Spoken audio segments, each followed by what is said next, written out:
Taste the Daily.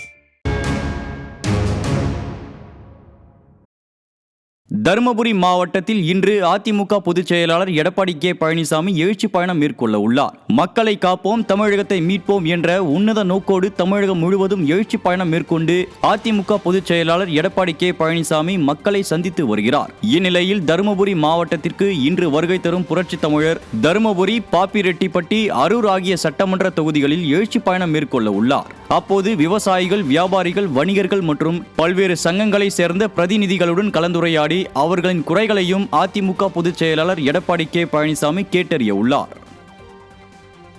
Mahatma காந்தியின் பிறந்த நாளில் அவர் தம் பெரும் புகழை போற்றி வணங்குவதாக முன்னாள் முதலமைச்சரும் அதிமுக பொதுச் செயலாளருமான எடப்பாடி கே பழனிசாமி தெரிவித்துள்ளார். இது தொடர்பாக அவர் வெளியிட்டுள்ள அறிக்கையில், நேர்மை, கண்ணியம், அகிம்சை என்கிற உயர்ந்த நெறிகளை கடைபிடித்து தன் வாழ்நாள் முழுவதையும் தாய் திருநாட்டின் விடுதலைக்காக அர்ப்பணித்தவர் மகாத்மா காந்தி என புகழாரம் சூட்டியுள்ளார். உலகமே வியந்த தலைமை திறன் மற்றும் தன்னலமற்ற பண்பின் உருவாக விளங்கிய தேசத்தந்தை மகாத்மா காந்தியின் பிறந்த நாளில் நாம் அனைவரும் அறவழியில் நடந்து மனித நேயமும் அமைதியும் நிறைந்த இந்தியாவின் அடித்தளமாய் நம் அனைவரின் வாழ்வும் அமைய உறுதி ஏற்போம் என குறிப்பிட்டுள்ளார்.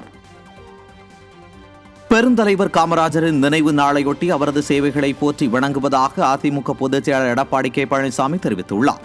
இதுகுறித்து அவர் வெளியிட்டுள்ள அறிக்கையில், தமிழகத்தில் எளிய குடும்பத்தில் பிறந்து இந்திய நாட்டின் அரசியலை நிர்ணயிக்கும் சக்தியாக வளர்ந்த மாமனிதர் எனவும், எண்ணற்ற திட்டங்கள் மூலம் ஏழைகளின் வாழ்விற்கு ஏற்றம் தந்து வரலாற்றில் நீங்கா இடம்பெற்ற எளிமையின் அடையாளம் எனவும் பெருந்தலைவர் காமராஜருக்கு புகழாரம் சூட்டியுள்ளார்.